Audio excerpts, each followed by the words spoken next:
Let Andy do this. Give that to Andy. Am I Yeah. okay? Yeah, you're fine. I'll slide on down.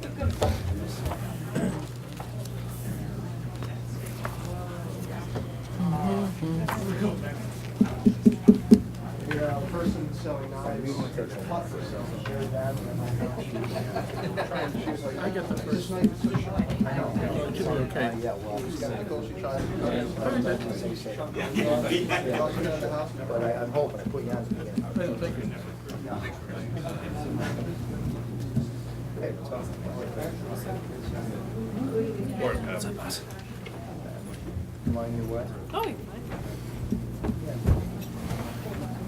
It's a good place to hide back. Where's Tracy? Oh, she's right there. Ready? We're good? Okay. Ladies and gentlemen, at this time I'd like to ask two of our cadets from the Act 120 at Lackawanna College to get up to do our pledge. Go right over to the podium. I know both of you will make great future police officers or whatever else you do in law enforcement. The floor is yours. Thank you, sir. I pledge allegiance to the flag of the United States of America and to the republic for which it stands, one nation, under God, indivisible, with liberty and justice for all.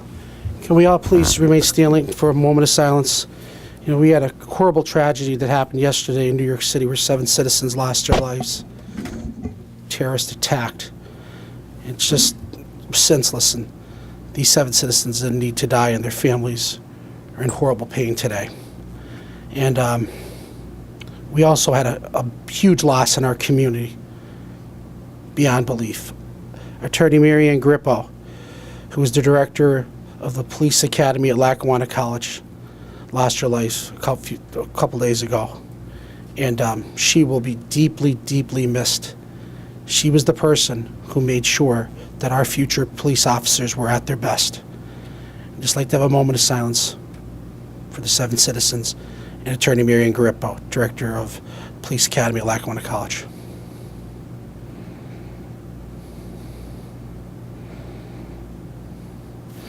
Thank you.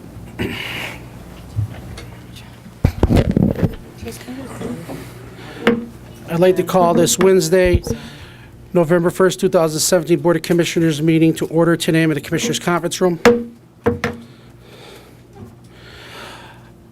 I'd like to make a motion for the approval of the reading of the minutes. Do I have a second? Second. Roll call? Commissioner Notarianni? Yes. Commissioner Cummings? Yes. Commissioner O'Malley? Yes. At this time, I'd like to have Jerry Gallagher, Assistant Director at Lackawanna College Police Academy, to get up and say a few words about Attorney Marianne Grippo, and then I'll let the Board of Commissioners say some words. Like I said, it's a deep loss to our community, and there's been so many great police officers that have come out of there since she became the director, and she'll be deeply missed. Thank you. Good The morning. floor is yours. Good morning. My name is Jerry Gallagher. I'm the interim director of the Police Academy at Lackawanna College. With me, I have Cadet Captain Knebel and Cadet Grunza from Class 237. I'd like to thank the commissioners for honoring Marianne Grippo this morning. Marianne was suddenly and unexpectedly taken from us on October 22nd. Her passing has left a large void in our lives. As a Lackawanna County prosecutor, Marianne, a lifelong Scranton resident, was a passionate and tireless champion of the law and advocate for victims. She was also a champion for her partners in the criminal justice system, the police. Her attention to detail and insistence that everything be done to the best of our ability made us all better cops. She brought that, excuse me, It's okay. Take your time. Yeah, take your time. brought that same passion to her position as the director at Lackawanna College Police Academy.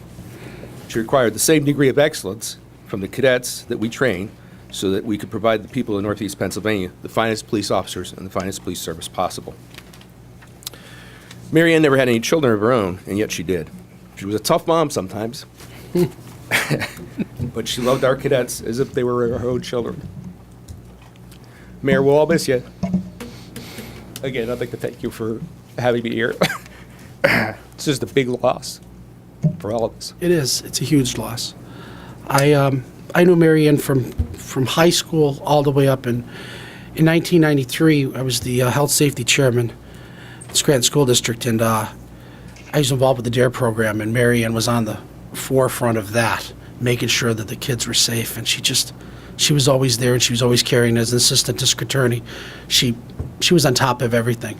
And then Lackawanna College got one of their best directors they possibly could get when Mary Ann became the director for your police academy. Would the cadets like to say a few words? Would you like to say a few words? Apparently not. But it's a deep loss. I spoke to a lot of different chiefs across our Lackawanna County because we have a chiefs association. They said her impact was immense, and she put out the best police officers she could possibly have. Commissioner Cummings? I'm so very sorry for your loss. I did not know her personally, but I've heard her story, and it's always such a sad thing that happened when it's so unexpected, and the story in itself. And I feel terrible for everyone involved, and my thoughts and prayers go out to you and her family. Commissioner Notariety? Anytime a young person passes too soon, it's a sad thing. I only knew Mary Ann casually from the district attorney's office, actually, years and years ago. But it's sad, and my heart goes out to everyone involved. Sorry. Thank you. I have a good friend that was in one of the recent classes, not too recent, but recent, probably like 7-8 months ago. Her name was Marlene Evans. I'm sure you know who she is. And Marlene, I think, got the most awards that she could for her class, physical fitness, I think firearms, but a lot of things. And Marlene was in a situation where she was constable for years of her life, always involved in law enforcement, decides to take the Act 120 because she wants to be a police officer. Later in life, not that much later, Marlene, but later in life. And she outdid most of the young kids in her class, which was amazing. And she was the top of the class. And Mary Ann Grippo was her idol. She thought Mary Ann Grippo was one of the greatest ladies that ever lived. And as bad as I felt, Marlene felt 100% worse because she knew that she lost a great friend and a great ally to law enforcement. But I just wanted to let that be known because Marlene couldn't make it today. I was going to have her. Marlene is currently an Archibald police officer, and she's doing a very, very good job. But our thoughts and prayers go with Attorney Mary Ann Grippo, and sorry for your loss, all three of you. Thank you for coming out today. Thank you. Thanks. Thank you. Have a good day. Let's go. Okay. Proclamation presentation 17-0277. The Windsor Inn. Do we have anyone from the Windsor Inn today? Do we have? Thank you for having us today. My name is Gary Yarnowski. I'm from the Windsor Inn in German, Pennsylvania. Have with me our Assistant General Manager, Bob Hunt, and our Kitchen Manager, Doug Dorosky. About 2 years ago, we noticed the Windsor Inn was up for sale. It was trying to sell. So Dan Cardell and myself did a lot of investigating and thought we'd really like to keep up the tradition. The Windsor Inn is a historic landmark in the county, as a lot of you, probably most of you know. And there was a lot of people worried about at the time, who was going to buy it. Was somebody going to buy it, plow it over, put up a strip mall, or put up a chain or something like that? And we thought it was important to the community to maintain that tradition. So in June of 2016, we took it over. And we wanted to keep up that history. And, it was always a go-to place for us whenever we were out of town for a long period of time. That was the place to go when you got back in town. So we saw a lot of upside potential, and we're having fun with it. To this day, we get so many thank yous from people for keeping it going. People come up, oh, this is where I met my wife. This is where I had my first drink. So, it's a good First feeling wing. to know. There might have been first wing. First wing. First wing. Okay, I'm going to get into that. Right. So, anyway, we've made a lot of progress. In a year, we expanded the hours. We've increased our employment from 27 to 35 people. We've brought entertainments in every Friday.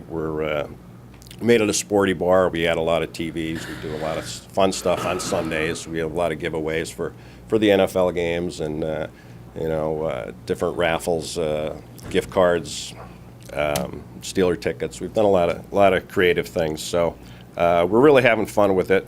We've evolved the menu with the help of Doug and Bob. That's an ongoing process, evolving the menu and trying to keep it up to date and add some new life to the place. So we're also in the process now, in the future, we have some nice projects in place. We're just going to bottle the sauce, put it in markets, so hopefully that'll create some jobs. We're expanding the kitchen, which is long overdue, and we're also putting an outside patio out there. So we want to make the place, something where the employees in the community could all be proud of. So we have a lot going on there. But I talked about the history. I'll be brief here, but I talked about the history. Most of you have seen the Windsor Inn. You've been there. You know what it is, or you've at least driven by and given us the beep and wave. You know that the building dates back a little bit. So I wanted to make it fun for you guys. So what I did, I'm going to have a little trivia here. Can anybody tell me, the closest person, can anybody tell me what year the Windsor Inn, that building was constructed? Whoever can come closest, $20, $5 gift card for the Windsor Inn. Shout it out. 1883. Closest to. 1883. Anybody else? 1847. 1847. 1900. 1820. 18 Anybody else? 1885. 1900. Okay. All right. It's So definitely you're making it hard now. I got to get the calculator out. Okay. You said 1883. And you said 47. 47. So 1863. Wow. So who's closest? Do the math. Commissioners, you got it. Congratulations. Yeah, 1863. So it's an old building, so it creates a lot of challenges for us. Hey, I asked you're good. I asked these guys before I came. You and your wife are going to enjoy some wings. Yeah, we have to go with them, right? Yeah, we got to go. It was his game. We're good. So think about it. I mean, it's Civil War days, and that's, our liquor license is pre-prohibition, dates back that far. So the cool thing about that, and again, I did that for a history lesson because when you drive into Germany, you'll see a sign, welcome to German, birthplace of first aid. So first aid started in German, Pennsylvania, Lackawanna County around that time. And, the stories are a lot of those meetings occurred at the Windsor Inn. So that's cool. pretty cool That's cool. history. Creates a lot of challenges for us because the building is so old. So we're slowly but surely modernizing the building. We want to keep that rustic look. We want to keep that home, family, cozy feeling as well. So go forward a century, and we're into the Windsor Inn hot wings as we all know it right now, a century later. For another gift card, who could tell me when the first hot wing was sold in the state of Pennsylvania? 1982. Anybody else? Is that in the country? It's free to guess. Where's that? That's in the country? In Pennsylvania. In Pennsylvania? Oh, I don't know that one. Might have read the menu a few times. So anybody else, doesn't hurt to throw out a year. 1977. I'd say 84. 76. Ooh, you get. Okay. Is that it? 84. Correct answer, 1978. That hot wing was served at the Windsor Inn. Not only was it You would the, lie here and be going for wins together. not only was it the first hot wing I'll get the sold- wings for the floor, so everybody gets the wings. Not only was it the first hot wing sold in the state of Pennsylvania, it was the first hot wing sold outside the state of New York. So that's the history of the world's second best hot wings. The founders of Windsor and Hot Wings, Paul and Andrew Widiak, they were frequent visitors to Buffalo, New York back in the 70s. They stumbled upon the Anchor Inn, who is basically created the First place, concept Anchor Bar, downtown of Buffalo. the wing. They were the first ones who You know that? I've been there. Lincolnburg's good. Very good They wings. were both Vietnam vets, yes. I was up there for the So- football game, but no, I was up. So they were the first ones to the concept of taking the wing, basically a product that was waste at that time. Wasted, or maybe they would use it for Throw it- soup or right, something. Yeah. Right. Fry it, put a hot sauce on it, and create the buffalo wings that we know today. Started on a Sunday when he said to his wife, "What can you make for me and the fellas?" We're all watching the game. She said she went in the kitchen. She got the wing pieces, fried them up, threw some sauce on. He was amazed. Right, yeah. And they were so put look- onto the menu after that. So look what it's become today. Yeah. But I mean, that's that's how it happened, and that's how the world's second best hot wings came about. Not that we don't think we're the best hot wings, but out of respect, the Anchor Bar, gets that. Plus, it's a good marketing thing. We get a lot more questions. Why second best? So we're able to share that story, and we like doing it. Second to none. How about that? Right. So, even though we have an extensive menu, our lure is our wings. People come here, when I try the place, they have the wings are the go-to. So, our challenge is the price of wings right now. So in our marketplace, if you go and Google hot wings, you'll see all kind of nightmare stories, like companies like Buffalo Wild Wings who spend billions in advertising, and then all of a sudden, their main product goes up and up and up every year, and wings are basically at an all-time high right now. So it creates a lot of challenges for us. So my last trivia question, right now, we pay for our jumbo wings that we use about roughly $100 a case. In 1978, when that first wing was sold, how much was a case of wings?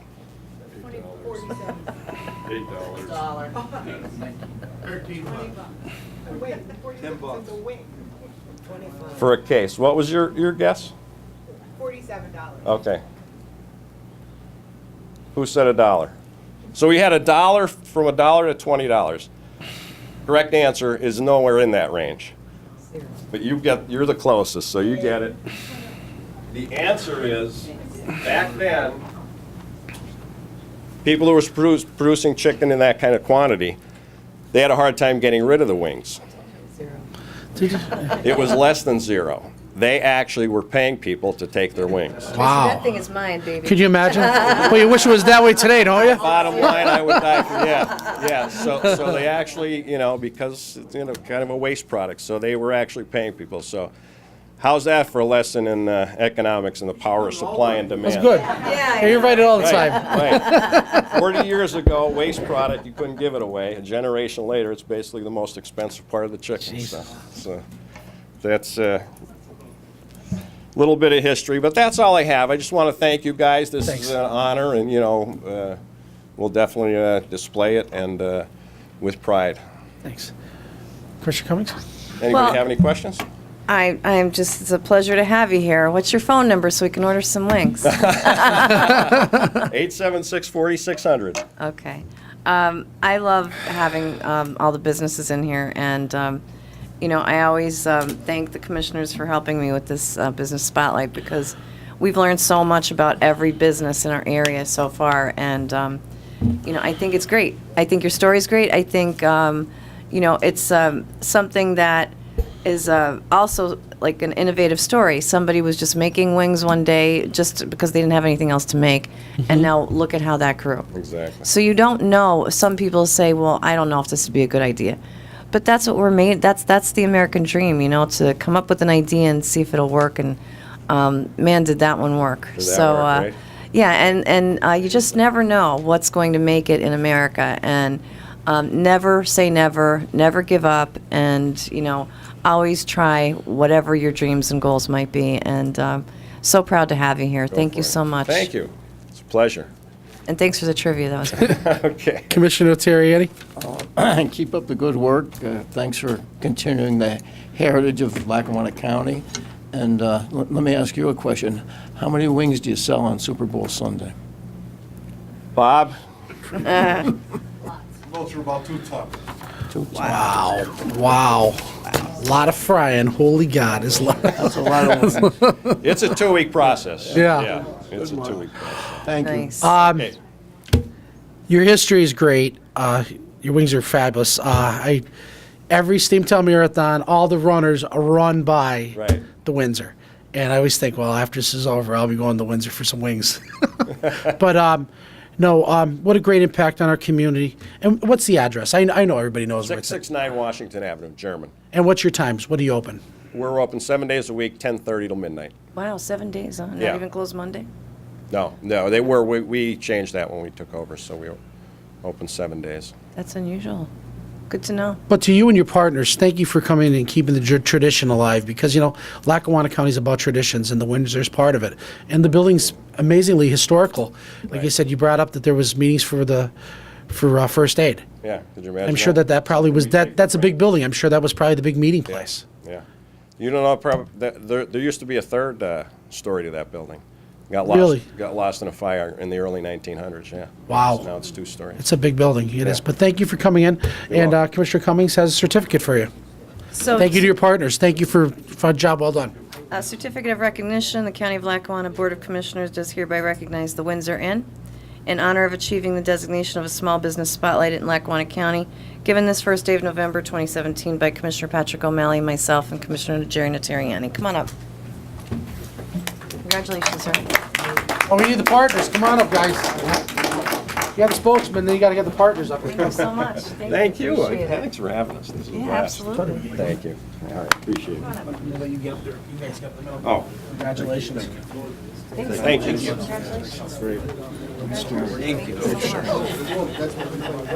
I have a Parker House, and that's, Oh, that was built in 18. Can you just scooch over so we can all just You know that. I know it's a tough one. You know what it's There we like. go. Let's shaping it up. Make sure you're all getting the picture. Stand sideways there. There you To me, go. it's more of a hobby. That's where we grew up.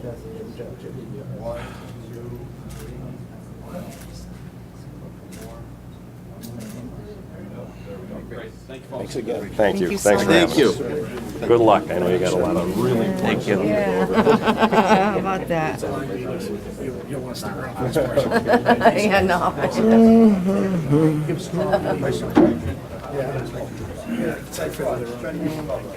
I figured you know all those questions.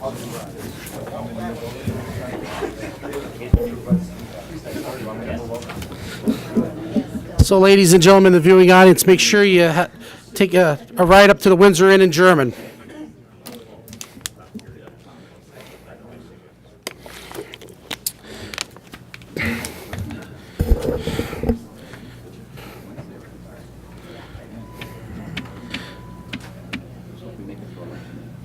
Opportunity for the public to address the board on agenda items only.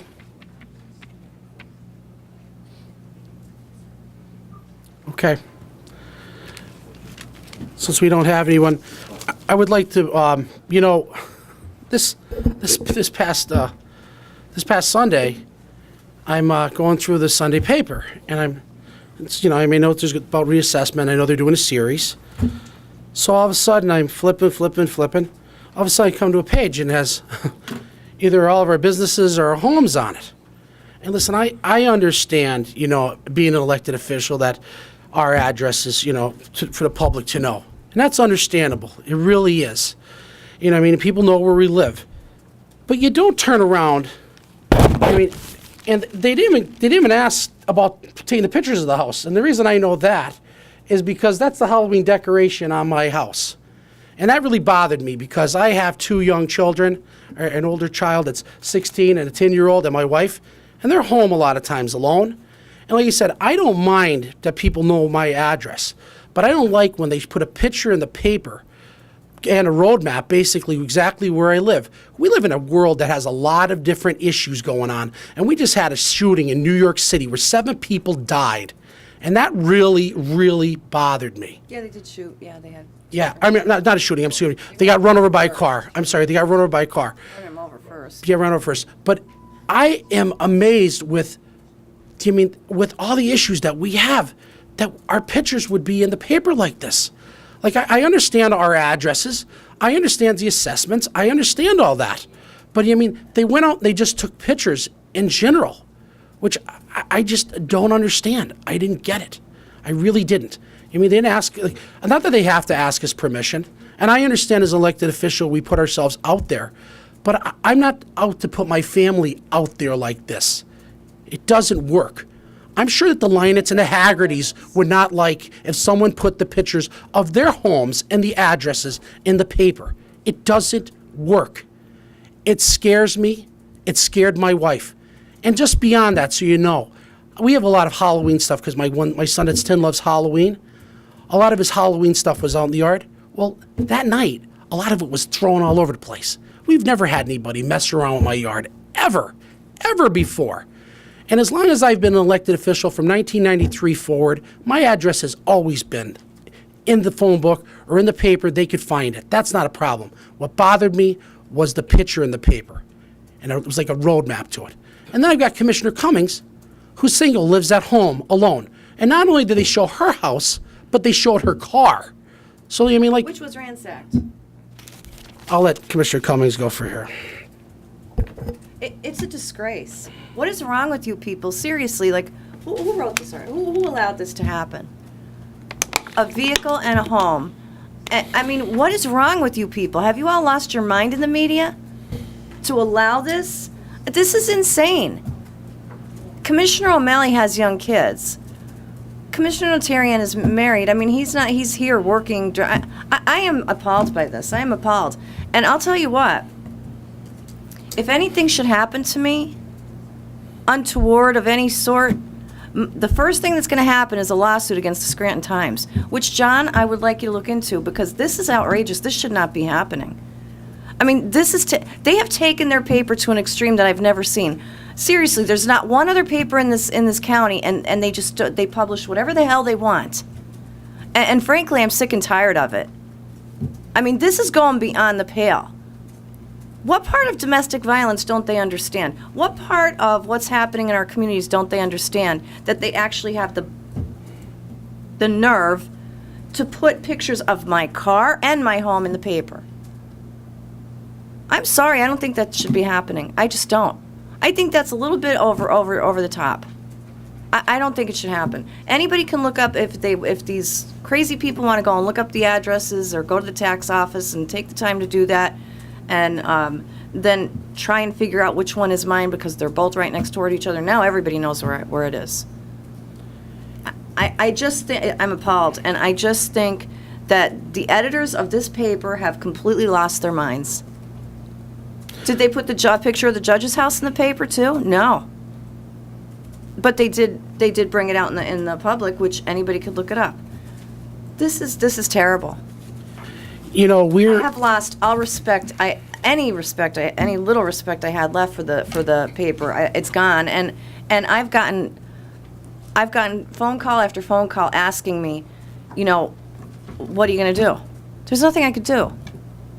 And I don't care if they're going to say, well, you ran for public office. No, I didn't run to have people at my house taking pictures of my house and my car to show to the world.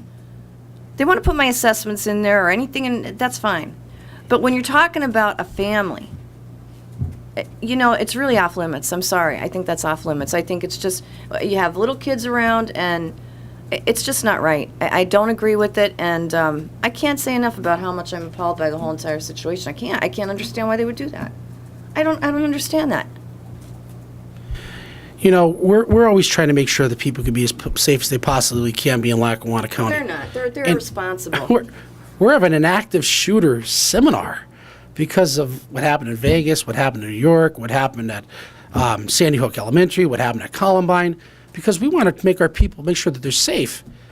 And I mean, this is it's just ludicrous. I just didn't understand it. Listen, I understand my address being out there. I understand people may have my phone number. I understand, you know, the assessment part. I understand all that. But I just didn't understand the picture. It just really bothered me because I have two sons. That's all. Not right. It's not right. I don't agree with it at all. Commissioner Terriani? I have no issue with it at all. Well, I do.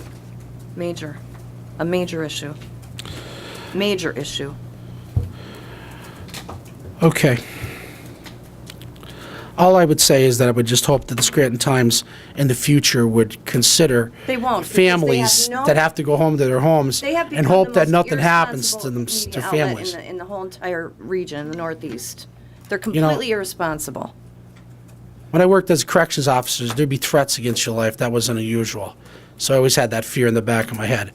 but there was never a picture in the paper, and that just really got to me, especially with the fact that all my kids' Halloween stuff was in disarray on Monday morning. It just doesn't work for me. We've never had that type of issue. Just haven't. So I would hope in the future they would be more understanding and understanding the way our world is, that there's a lot of scary stuff that goes on every They're the day. reason our world is like that is. They're irresponsible. Okay. Ordinance second reading, 17-0272. I'm going to read the highlights of the ordinance for ordinance number 20 for adoption this morning, Commissioners. This is an ordinance of the Board of Commissioners of the County of Lackawanna known as ordinance number 250. The first reading was on October 18th, 2017. The second reading and the adoption is scheduled for today, November 1st, 2017.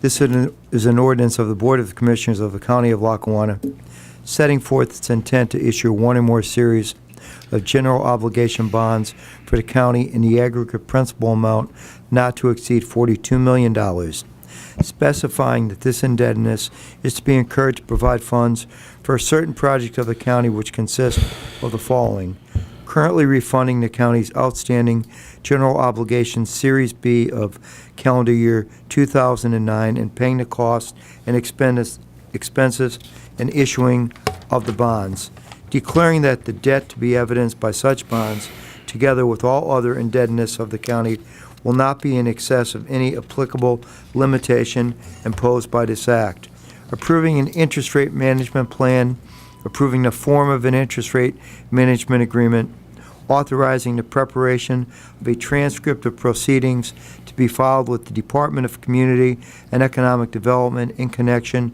with the interest rate management agreement, providing when this ordinance shall become effective, authorizing and directing the preparation, execution, and delivery of all others required documents, taking of any and other all action.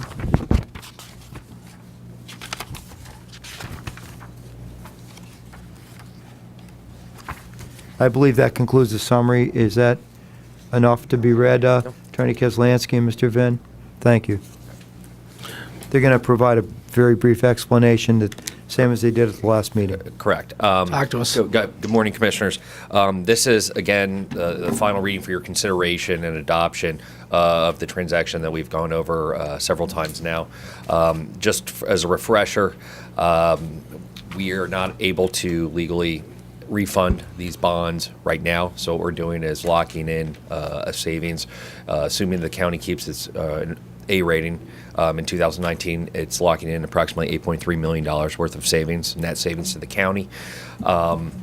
And we're just trying to be proactive with the expectation that rates could continue to rise between now and 2019. Obviously, we would do this now if we were legally able to, but since we already did refund this issue, we can't for federal tax purposes. So in 2019, we're not going to be extending the debt. It's going out the same term. It's going to be traditional fixed rate bonds. And right now, we'd be going from approximately a 6% interest rate on the outstanding 2009 Bs to approximately below 3.5. And that's what generates the savings. And I'd be happy to take any questions or concerns or comments that you had. The savings today in 19. Correct. I think it's great. As long as we can keep our A. Keep our rating I mean, strong. yes, that's assuming that that's what it is. And That's an extremely important point to make. yes. Again, we're not going to be extending the term. It's going to be the exact same. It's going to be traditional fixed rate bonds. Doesn't matter where interest rates go. So, How about the number, $8.3 million in savings we're talking about? correct. Okay, Thank you very much. that's Thank great. you. Thanks for your hard work. Oh, thank you. Okay, I'd like to make a motion for a general obligations bond. Do I have a second? Second. Roll call. Yes. Yes. Yes. Resolution 7. Prior to the resolutions, Commissioner, I'd like to read into the record a series of meetings that are going to be conducted by the Lackawanna County Commissioners over the next coming weeks, starting with tomorrow. The 2017 budget hearings for Lackawanna County will be held on Thursday, November 2nd. The first one will be 10 a.m. tomorrow morning in this very conference room, at 12:30 p.m. in the Moscow Borough Building, at 3 p.m. in the Elephant Borough Building, and at 6 p.m. in the Scott Township Building. In addition, at the request of the Commissioners, we have scheduled an additional evening public hearing on November the 13th, 2017 at 6 p.m. in the Glenburn Township Building, and Commissioner Cummings was instrumental in wanting this as a evening meeting, and in respect to her, we did schedule this to give the public another opportunity evening to do this.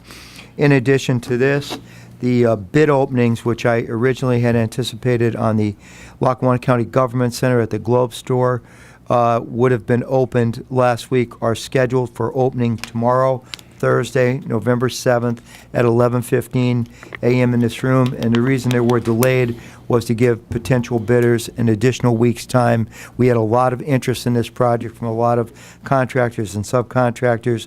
They had requested an additional week's time. We did, and it will not delay our construction schedule whatsoever by doing that. In addition to that, we will have some changes on our meetings in the month of December. The meetings originally scheduled to be held on December 13th and December 27th will now be held on December 6th and December 20th at 10 a.m. in the Commissioners' Conference Room here at 200 Adams Avenue. And that is all of the announcements. I thank you for allowing me to make them this morning. We will now turn to the resolutions on the current payables. Be it resolved, the Board of Commissioners of Lackawanna County does hereby approve the following payables.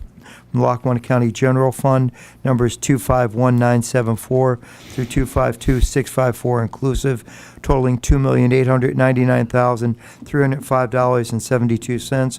Electronic fund transfers, including all payroll accounts, totaling $5,011,553.64.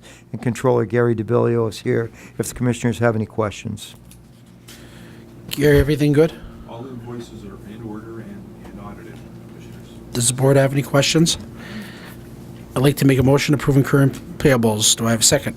Second. Roll call. Commissioner Terriani? Yes. Commissioner Cummings? Yes. Commissioner O'Malley? Yes.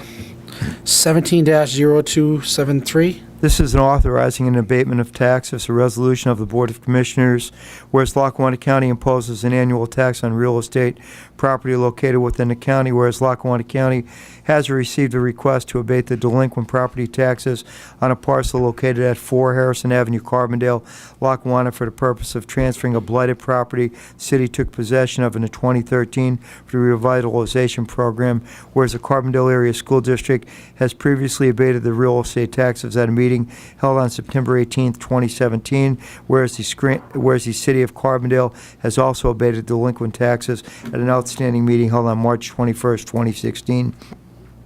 Whereas the Lackawanna County Board of Commissioners believes it's in the best interest of the residents of Lackawanna County to abate the delinquent real estate taxes on the property. Now therefore be it resolved, the Board of Commissioners hereby resolves the abatement of the delinquent real estate taxes on the parcel at 4 Harrison Avenue, Carbondale, in the amount of $1,019.63. Mr. Ron Koljeski, Deputy Director of our Tax Claim Bureau, was here to explain it, but he was also testifying at a hearing and speaking at a public conference this morning, and he did ask me to relate to you that he would have liked to have been here, but this resolution is very self-explanatory. The other two taxing bodies have already abated it, and the county's policy is if the school district and the city do, the county normally will follow suit. So I thank you for your consideration on behalf of Mr. Koljeski. Okay, we went over this at the work session. Does anyone have any questions? I'd like to make a motion authorizing the abatement of taxes. Do I have a second? Second. Roll call. Commissioner Terriani? Yes. Commissioner Cummings? Abstain. Commissioner O'Malley? Yes. 17-0268. This is entering into a lease agreement. Be it resolved, the Board of Commissioners of Lackawanna County is hereby approved to enter into a lease agreement between Michael and Eugenie Ruan and Lackawanna County Child Care Information Services to lease the first floor at 310 Adams Avenue, Scranton, Pennsylvania, from a period of August 1st, 2017, expiring on December 31st, 2017, at $2,600 per month. And Deputy Solicitor Don Frederickson of Litigation is here to explain this agreement to us. He negotiated the lease on behalf of the county. Solicitor Frederickson. Thank you, Commissioners. This is a lease agreement for a program that was run through our Children and Family Services Department. It was a subsidized daycare program. We're not receiving the grant for that program going forward, so the program is going to end at the end of the year. So this is just an interim lease from August until December 31st. Okay. Does the board have any questions? Okay. I'd like to make a motion entering into a lease agreement. Do I have a second?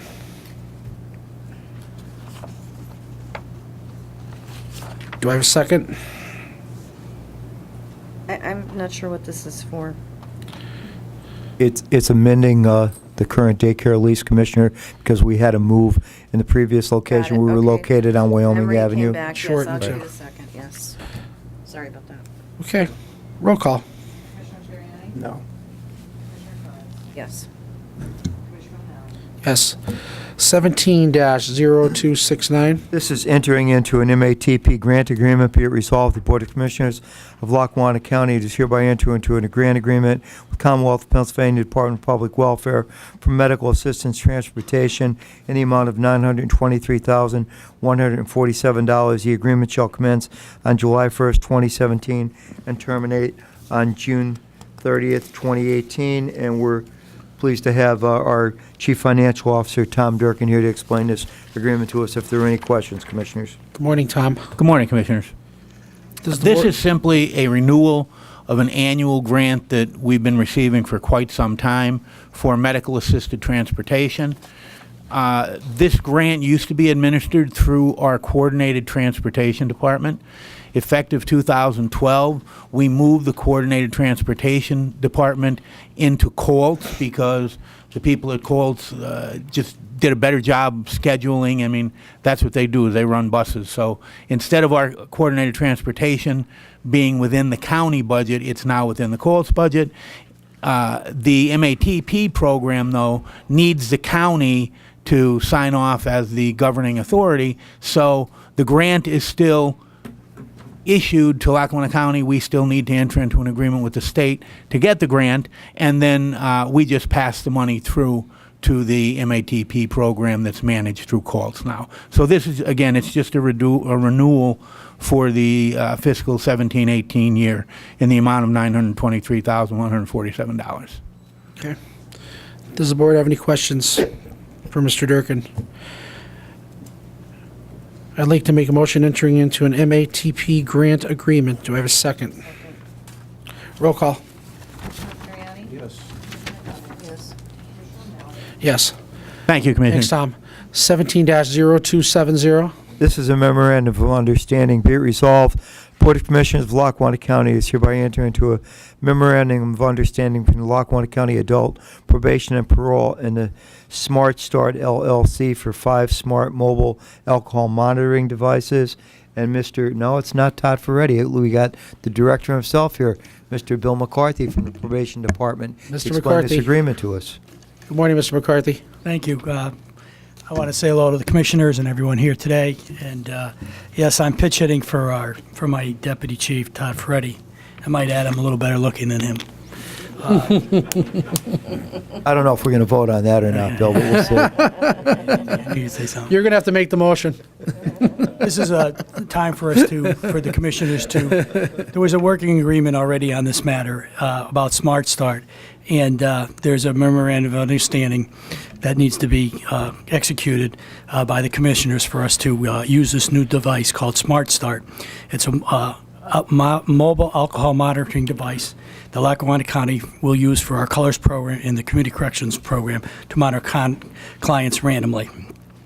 Smart Start will provide us with systems. I believe we have here, it says 5, but it's really 6 systems. On the last page, it says 6 systems. 4 of them will be located in our adult probation office on the 2nd floor of the treatment court, and 2 will be located in our correctional center. And what that does is when the offender or the individual comes in to be tested, he'll be tested by breathing into this machine, and it will show if he's registered for alcohol. If he's registered for alcohol, then our office or the correctional facility will take action, because anyone who's on supervision in Lackawanna County under our courts is not allowed to be using alcohol. It's a condition of the program.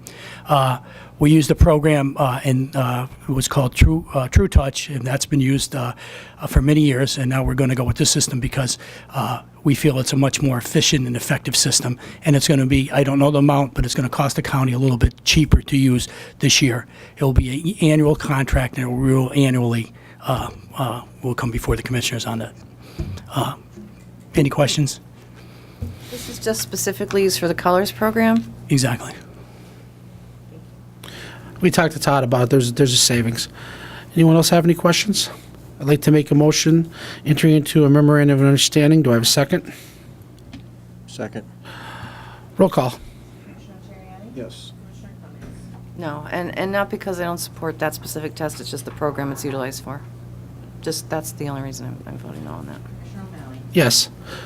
Thanks, Mr. McCarthy. Thanks for coming in today. Thank you very much. 17-0271. This is an aging contract amendment. Be it resolved, the Board of Commissioners of Lackawanna County does hereby enter into a contract amendment on behalf of Area Agency on Aging with Telespon Senior Services for the Senior Companion Program. The amount to be funded is $88,500, and our Director of Aging Services, Mr. Jason Kavulich, is here to answer any questions and further explain the agreement. Good morning, Jason. Good morning. This contract amendment comes after our 3-year agreements that we have at Aging. We're required to do 3-year contracts. With the expiration of this contract, we renegotiated the services with Telespond to make them more easily accessible by the community, and also renegotiate the rate that the county pays for the program. There was a reduction in the budget. Now pay the Telespond $88,500 as opposed to the $129,000 that we were previously paying them. There'll be no difference in services to the community. Actually, the services will be more easily accessible to older adults who need the Senior Companion Program. Does the board have any questions? I'd like to make a motion entering into an aging contract amendment. Do I have a second? Second. Roll call. Commissioner Terriani? Yes. Commissioner Cummings? Yes. Commissioner O'Malley? Yes. 17-0274. This is for the Lackawanna County Food Policy Council. Be it resolved, the Board of Commissioners of Lackawanna County does hereby establish and adopt a Food Policy Council for all food banks in Lackawanna County to work collaboratively to achieve community and food security by fostering local food systems and economic development for a healthy Lackawanna County. Mr. Jason Kavulich, Director of the Aging Program, is here, and it should also be noted that Mr. Gerard Hetman from the Commissioner's Community Relations Office has worked extensively with this group, too, to put this event together and this plan, which will help all of Lackawanna County. Jason? This resolution is a culmination of multiple years' worth of work that has been done through the community. We have one of our community partners, Megan Loftus, Friends of the Poor, here as well, to help demonstrate that this is not just a county effort, this is a community effort in order to help individuals in crisis and in need access better food choices more easily to meet their needs and the needs of their family. Does the board have any questions? Gerard, would you like to come up for a second? I'd like for you to say a few words.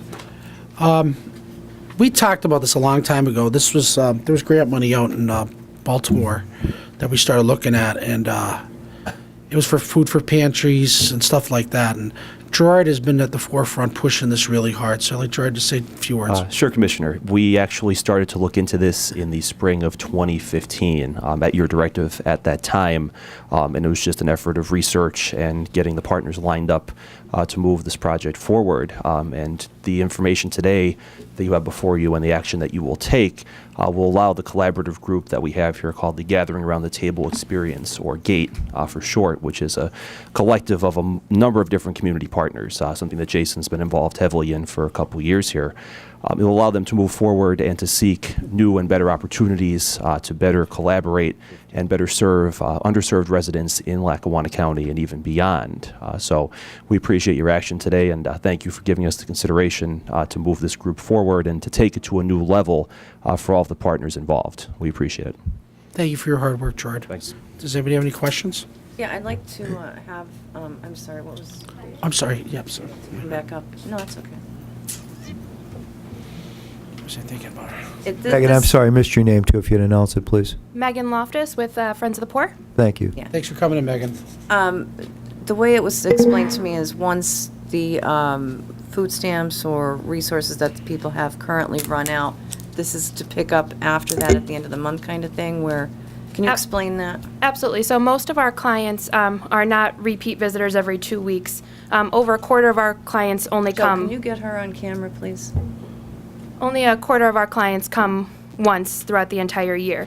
So it's more of we're filling the gaps with the working poor, people who maybe don't qualify for food stamps because they're just above the threshold, or people whose food stamps aren't getting them through the month. So they can just come to our pantry and get a bag or two of food to get them through the end of the month until their next paycheck comes or their next assistance check comes. And how do they learn about this program? How do they know about it? So the Food Policy Council actually put together a map that overlays Lackawanna County, and it'll show where our pantries are and what times they're available. And we also do a lot of community outreach.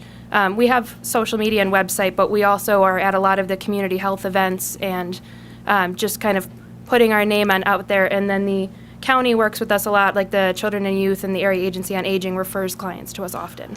I'd like to bring something to your attention. Maybe it would be good to get this out into the schools. We do. You do in the schools? We do have some after-school programs as well. I'm talking about even that map for these parents that may be running short, and the last thing you want to do is tell your 6-year-old there's nothing to eat tonight. You know what I'm saying? It's Yeah, so horrible. the map is almost entirely done. We're just working on a couple little kinks. I mean, as you test the map, there's some issues that come up. So we're almost done with that, and we will distribute that to all of the schools, especially the schools where we have after-school programs. We also provide a lot of flyers and materials, and we allow for proxies for people who maybe physically cannot get to the pantry because they have small children or they're physically disabled. We reach out to them as well, and we either have them get a proxy come pick up the food for them, or we will deliver it to them in certain circumstances. When you get the map finished, let us know. Absolutely. And we'll reach out to the NEIU, because that's where all the superintendents meet at least once a month. And maybe we have someone from your office go and explain to them what they have and how maybe they can get this out into their district for the children that may need this. Sure. Okay? I think this is one of the better It programs is. that we have It's a real started. good.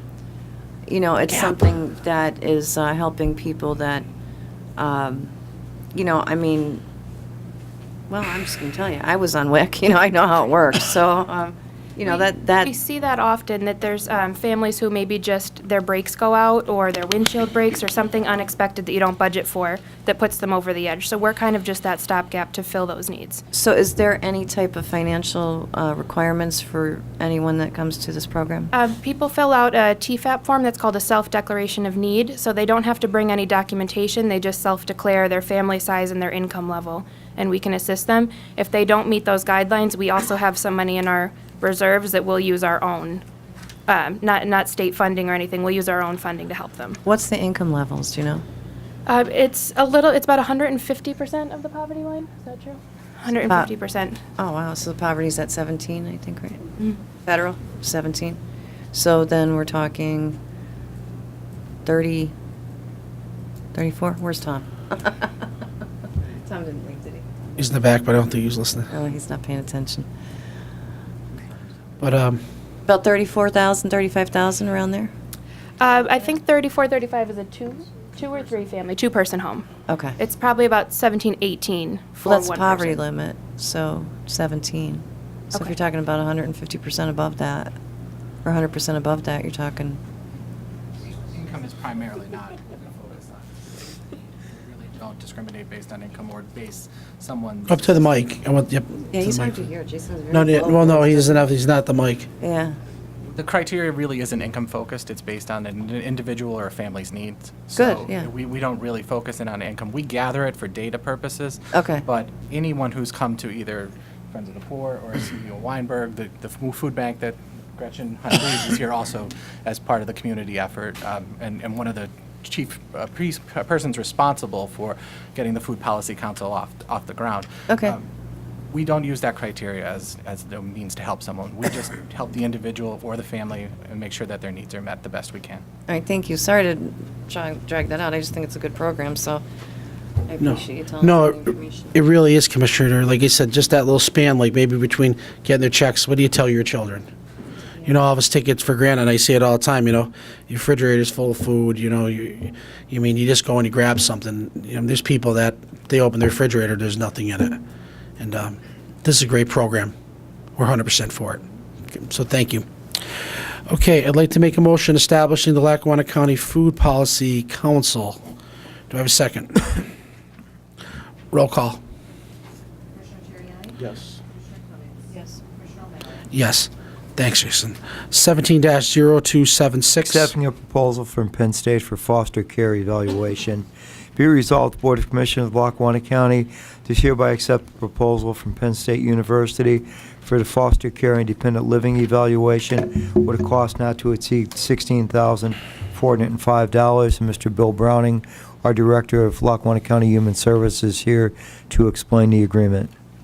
This Good morning, Bill. agreement is with the Worthington Scranton campus of Penn State to help us in doing a study of our independent living program. This will allow us to determine if this is an efficient program, if there are other service gaps that are needed, are discovered, and to ensure that we're spending our taxpayer dollars on something that actually works as opposed to something that's been provided through tradition. Does the board have any questions for Mr. Browning? No, I just have some commentary. I did talk with Bill about this. This is a new program, correct? A new study and Yes, a it's new a new initiative study. to start? Yes. Okay, I'd like to make a motion accepting a proposal from Penn State for foster care evaluation. Do I have a second?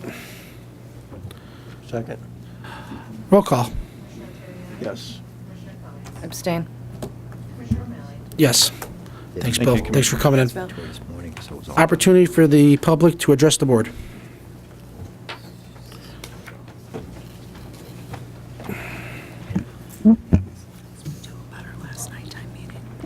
I think Andy did already, didn't he? No, he skipped that one. Okay, all right. Morning, Commissioners. Bob Bola, Scranton. Good morning. First off, I would like to thank the Commissioners on the PTSD meeting that we had here last Friday. Dr. Lindefeld, who I had brought up from Florida, who's a renowned clinical psychologist on PTSD and has written numerous books. Sat here, Commissioners, listen, Laureen, you were on there for 2 hours on a telephone. And Commissioner O'Malley, Jerry, I'm sorry you didn't make it, but I think you would have been really informed as to what PTSD is.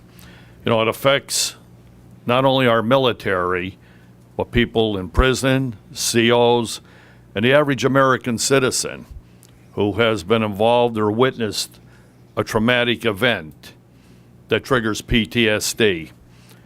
And by bringing him here and seeing how receptive the county was, we're looking forward to funding of a study here in the area that would include the medical college for brain mapping on PTSD and moving it forward. We will be the only ones in the country taking this stand and moving it forward to the level it needs to go to, where it's been kind of pushed on back burners. We see our military people, we see people dying every single day from suicide related to PTSD because they're screaming for treatment, but they don't know how to get it. And this is a self-examination type process which we went through here. And I feel so strongly about it is why I invested my money and my time and energy to bring Dr. Lindefeld here. And a lot of things have always started in this country out of Scranton, Pennsylvania. And I believe we're on the right track. I was in Harrisburg when President Trump singled out our esteemed commissioner here. And prior to him talking about her, I was on Hannity. So we both showed who we are and where we're from, and we're both proud to say we're from the Scranton area and Lackawanna County. And it's important because everything started in Scranton. Presidential campaign started here. Everything seems to trigger a statewide or a countrywide or worldwide for that matter when we got involved in it. We had people from all over the world who came here to Scranton to ride in the trucks that we put out there. So going with PTSD, I believe this is where it needs to start. And I couldn't be happier than to stand before you today and hope this just doesn't die on a back burner, that we do move it forward. Mental health people, everybody, Mr. McCarthy, are all elated that we have something nobody else has. And that's where it's got to start. When we had that meeting, I had sent out requests to every one of our representatives, state, federal, congressional people. The only one that responded to me was Lou Barlett, that said unfortunately he could not attend but wanted to be updated on everything. Casey, Courtwright, our state reps, Toomey, not one of them even bothered to call back and say we can't make it, or can we set up a different time or a different time for this appointment. And that's very disturbing. I was at City Council last week and my timer went up and I realized that I wanted to invite them here. When I went back up to the podium to try and talk, I was shouted down by Gahan and Wexler that my time was up, and Gahan basically made a statement that if you get into debate with a skunk, you're going to smell like one. That was his reference to me. These are the people that have such a shallow vision. They may be educated, but they're not smart, and that's the problem. Just because you're educated doesn't make you a smart person. This was about our people that they sit and represent, yet not one of them showed up here. And these are the people who want to sit. You showed up. You people paid attention, and that's what this is about. Putting your houses and stuff like that, that's all wrong. There's no need for any of this nonsense. You know, we need to deal what we're dealing here, and that's rebuilding our community. Look at the mall. Look at the assessment on this mall. It's pathetic. I bought the church to save Holy Cross Hall and church there. The kids played free since the day I bought it. Yet I'm assessed at $500,000. I paid $35,000 for it to save it. When the city was going to buy it for $1, and a judge here was buying the hall for $2 and had a deed already done, sitting in his drawer waiting for the church to get torn down. Because I didn't comply and give him the hall, I paid the price politically here. And that's what's wrong with the system. Yet this mall could sit here when the city of Scranton gave them close to $5 million to buy it, with the parking garages, to reserve 500 parking spaces for the residents of the city, yet they had to pay $10 on St. Patrick's Day to park in a garage that they already paid for. This is what's wrong with here. This mall should be assessed where it belongs. Look what the Scranton School District's doing to us. They're broke. They're raping the people in the city. The people in this city get buried 3 times: county, city, and school. Yet this mall sits there, hardly pays anything for what it's worth. Got the parking garage that the city gave them $2 million to fix. I mean, the nonsense got to stop. And that's why he came here today, because it needs to be reassessed. He needs to pay the fair price and the fair market, because it's for everybody.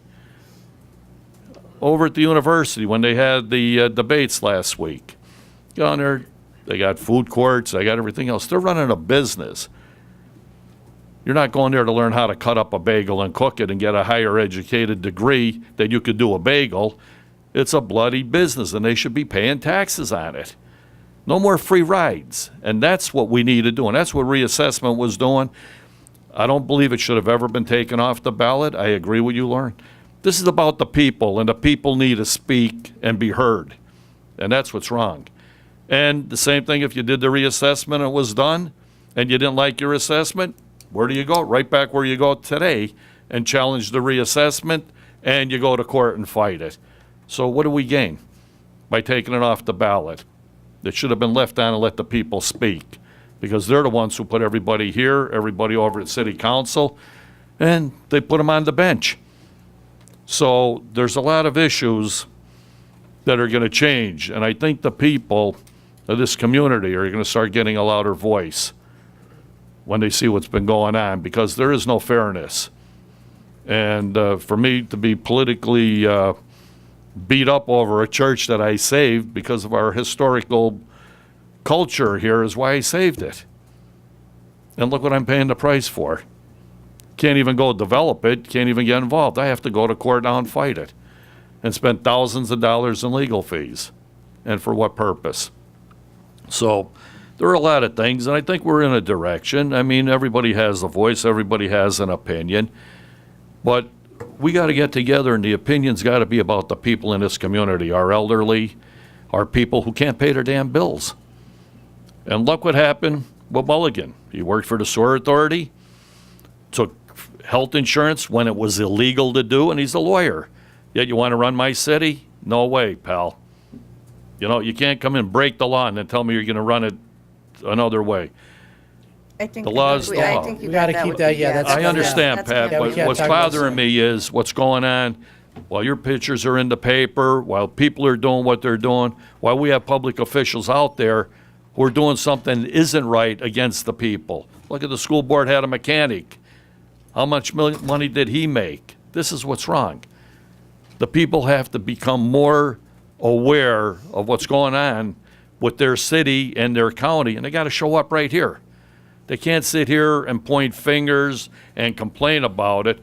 People have to be coming here. And what I want to congratulate you for is you're going out to the people. Those that aren't coming here, you're going to them. And I strongly suggest they get off their butts and come out and hear what you have to say and express their opinions. And we will turn this county around and the city because they're getting the cooperation of their leaders. Thank you. Thank you. Thanks, Bob.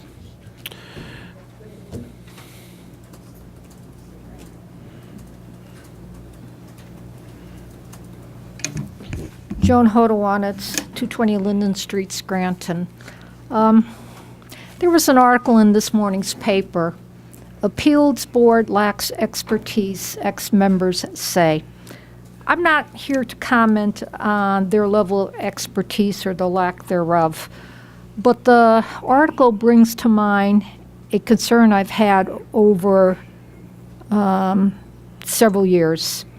And that is that the county and you as county commissioners do nominate and approve appointments to the various county boards. But those boards stand independent of you as county commissioners. So once they're appointed, they no longer answer to you. For example, Colts and the whole issue of the ghost ridership. That was a matter that the Colts board had to answer, but not the county commissioners themselves. Well, you as county commissioners are responsible to the voters. We elect you and we can put you out of office, but we have no such power over those who sit on the boards. You nominate them, you approve them. I sit on the library system board for the county, and I'm very proud to do so. When I was nominated for that position, I did submit a resume. Okay, and I think that's appropriate. You show why you think you're qualified to have that position. And since members of boards like myself are not answerable to the electorate, I think it is proper and fitting that our qualifications, our resumes, should be a matter of public record. And I don't have a problem if you decide to appoint someone who may have made a contribution to a political campaign. Because if you think about it, a lot of people aren't interested in serving in any capacity. And many of the people who are interested in public service are people who are willing to donate to campaigns. That should not of itself be a disqualification to serve on a board. But what I am saying is that everyone who serves on a board, because they don't answer directly to the electorate, should have their resume, their qualifications, a matter of public record. Now, they write that resume. They can sanitize it to take off their address and their phone number and their social security number and any other item of personal information which is not appropriate to disclose.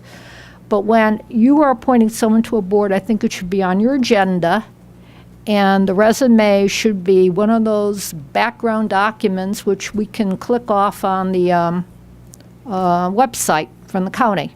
I don't care if you take my resume, print it out and put it in every bathroom in the county, put it on the front door, or give it to the newspaper to publish. But it's just my opinion. And other than that, how does the electorate have any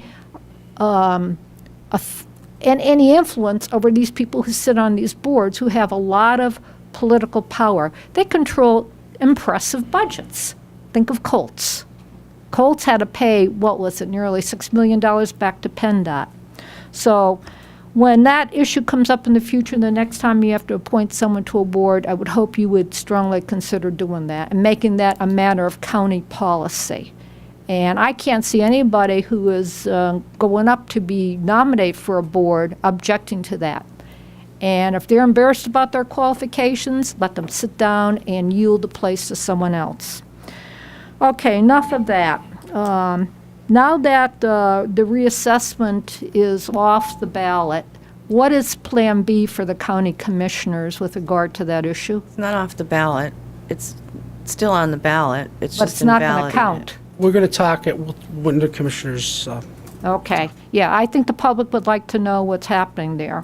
we're going to let you know. Okay, drop the other shoe. And Pat, I've been trying to call you, and I've been sitting in your outer office, and hopefully I'll get you before the budget meeting tomorrow at 10, because I'm going to lobby for my children's library.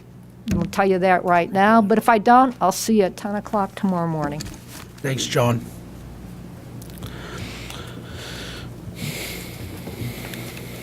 Marie Schumacher, 1799 East Mountain Road, Scranton.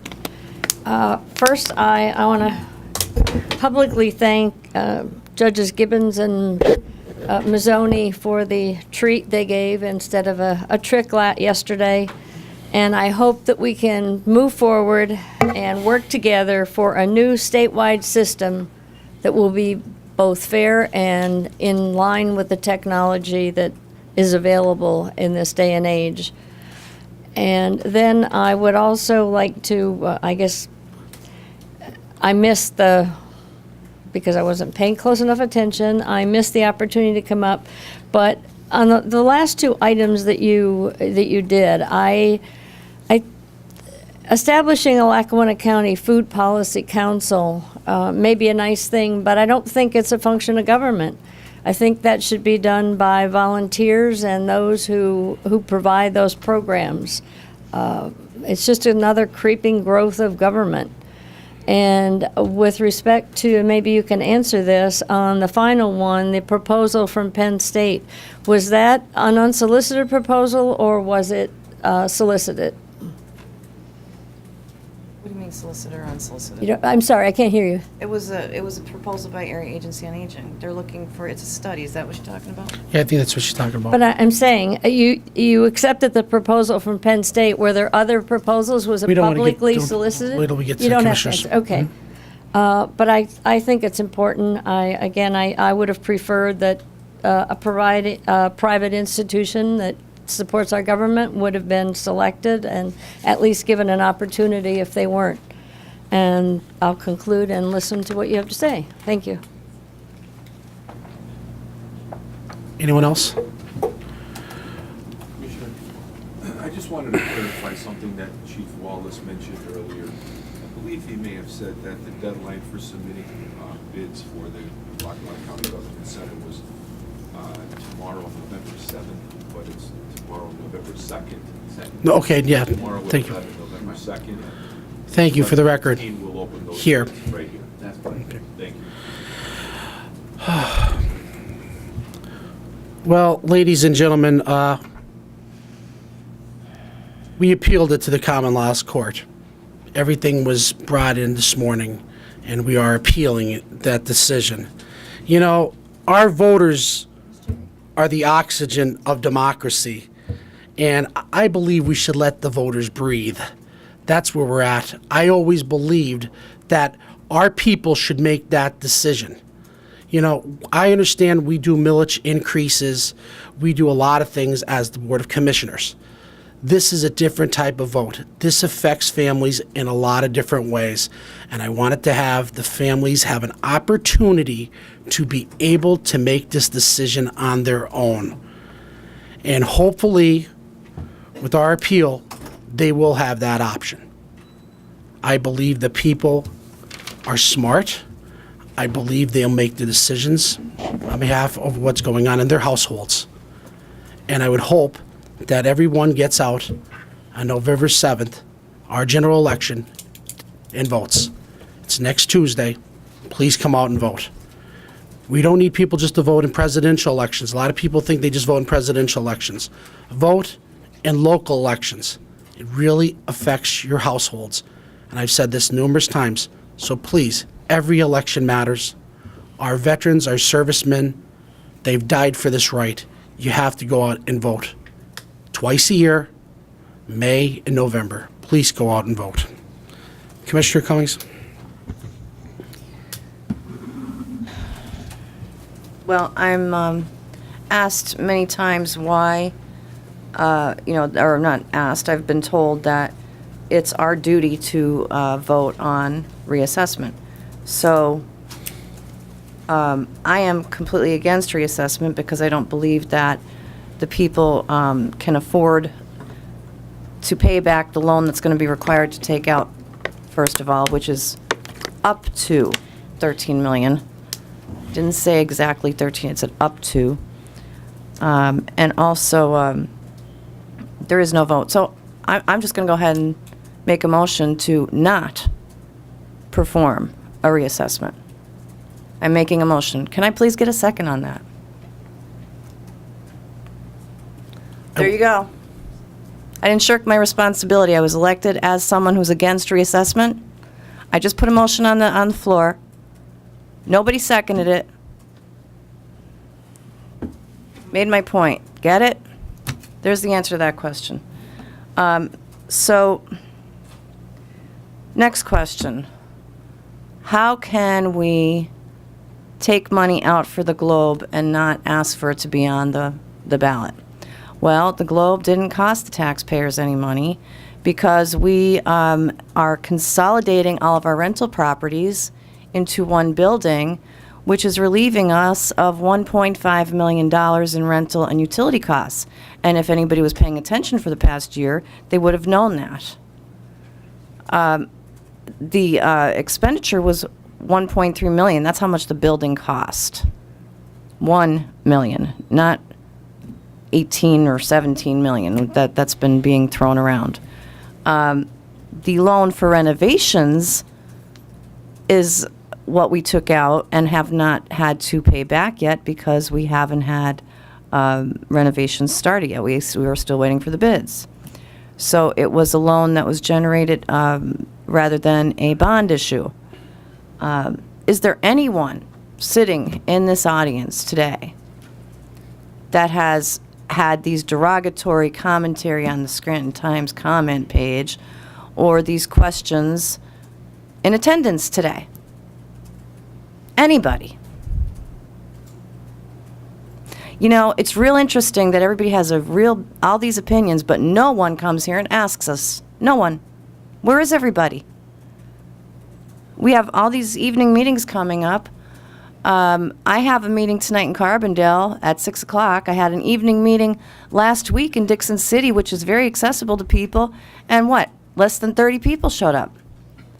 So if you're all so damn interested, where the hell are you?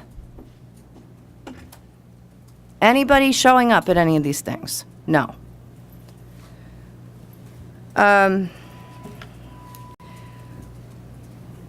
You know, they decided to put all these houses, including Mrs. Yeager's, in the paper as some kind of example of why reassessment should be completed. Well, let me just first of all say I've always claimed the property tax is just an unfair law, period. It's just an unfair law. It's not a good law. That's my gripe. It needs to be changed. It's not that I'm specifically against a reassessment, period. I'm against the whole entire process of a property tax law because it's just, nobody understands how it works. Municipalities don't follow it, and the county can't afford to follow it. The state legislature wrote a terrible law, and the municipalities have to deal with it. So with that being said, we had Mrs. Yeager in here complaining, and she built a brand new home and expected it to be assessed, utilizing properties from 20 and 30 years ago, and was upset that it wasn't lowered to more than what it was lowered. Well, and then complains about a reassessment. Are you kidding me? She's the reason that we need a reassessment. They're the ones that are creating the inequity. And yet they come in here and complain on a brand new building, brand new. Municipalities are complaining because they're at their cap and they can't go above their cap without going to court. But yet, Mr. Foley has informed me that no one comes into his appeals hearings to fight for their local taxpayers. No one. Am I correct in that, Mr. Foley? Has anybody come in to fight for the taxpayers in the appeals hearings? We've had representation by the city of Scranton, by their solicitor's office, and we have had some occasional representation from Abington School District in regards to fighting. But Scranton is the only one that comes in. They come in on every meeting. Abington Heights has come in, and Mid-Valley has. Do they fight for the taxpayers, or do they just sit and listen to the appeals process? No, they express their opinion to the appeals board, but then it's up to the appeals board, as they are a function unto themselves, that they. So you have two municipalities, Scranton, City of Scranton, and the Abingtons that possibly came in. Have you ever had anybody from any of the other municipalities that are currently? How about the people that sent a letter to us? Benmore has challenged with our solicitor for the school district. Because I don't want to be incorrect. I want to make sure that if the media is here. Benmore has challenged a couple. Old Forge is the Old Forge School District in Riverside has challenged a couple. So you didn't tell me this the other day. It's not on a regular basis. We do them every 2 weeks, correct? We do them as we get them up there to discuss. Looks like every 2 weeks on our website. Is that correct or no? We've had 313 appeals since September 2nd that had to be done by October 25th to meet the state mandate of October 31st report. And how many of the municipalities came in the last 2 weeks to fight those appeals? I don't have the exact number here, but I would say that there was, Scranton was in on all of them. Riverside was in on 3 or 4. Old Forge was in on 3 or 4. And I believe Abington was in on about 2 or 3. Okay, out of 67 municipalities. 40 municipalities. 40? 40 was. 40? Sorry, 67 counties, sorry. You had 3 different school districts in the past 2 weeks? Maybe 4 or 5 that would come in representing the school district. Okay. Well, at least they came in. Yes. So are they starting to come in now, More are coming in, yes. More are coming in. Okay, but that's the way the law works. That's the backdrop of the safety net for the inequity, is the municipalities have to come in and fight the appeals process. That's where they're supposed to be fighting for the taxpayers to not lose any revenue. Some did not know that up until Sunday night, that I found out about. So the law itself is a flawed law, and that's my point, is that the only way to rectify the inequities that occur are through a reassessment, which is a huge cost to the county.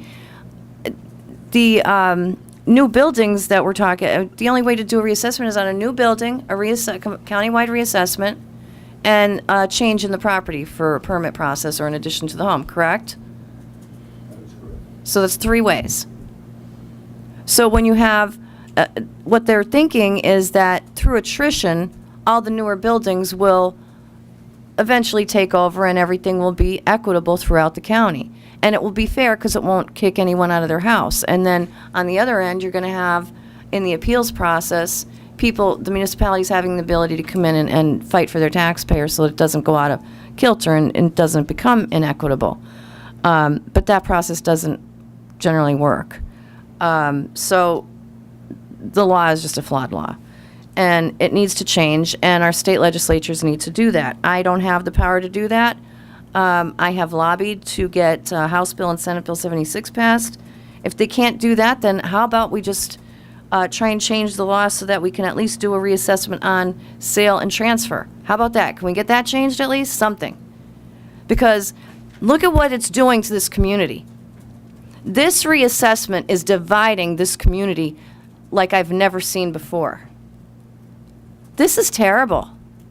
These laws that are creating such havoc in our communities, and yes, people do lose because of taxes, and people will lose their homes on a reassessment because there will be people that can't afford the increases. I'm sorry to tell you, but it's a fact.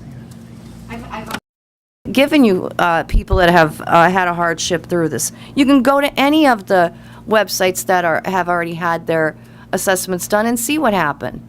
People left Luzerne County and moved to Lackawanna County, for crying out loud. Don't tell me you don't know about these people. Are you kidding me? The millage rates. Tom, could you please come up here and tell people how our millage rate is calculated? And yes, this is going to be long. Sorry.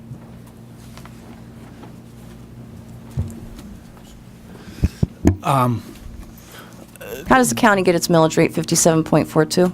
Well, the millage rate is calculated pretty much annually. It's based on the total assessed value of all taxable county properties. The assessor's office keeps a database that tracks what the assessed value of all taxable county properties. They also have in the same database the non-tax properties, but that doesn't really come into play. It's the taxable properties that we annually determine what the county tax levy is by taking the total value of all taxable properties in Lackawanna County and multiplying it by what the existing millage rate is to determine what real estate taxes the county will be collecting for the next year. When we prepare our budget, pardon me, when we prepare our budget, we go through the process of figuring out what all of our other revenues are, not including tax revenues, what all of our expenditures are, and then we get the total assessed value of all county properties, multiply it by what the existing millage rate is, which, as you said, is 57.42 at the present time, for county taxes only, by the way. We apply that millage rate. We apply what our historic collection rate is, which is in the range of 90% of current taxes is what we collect annually.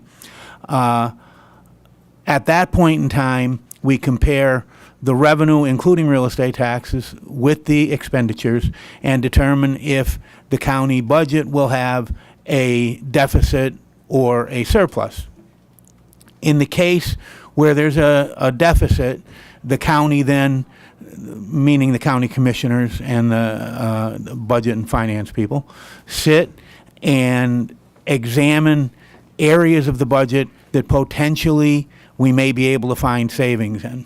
And I mean, I've done this process. This is the 14th time for me, and it's a pretty trying process. We work diligently, and the commissioners work diligently at it as well.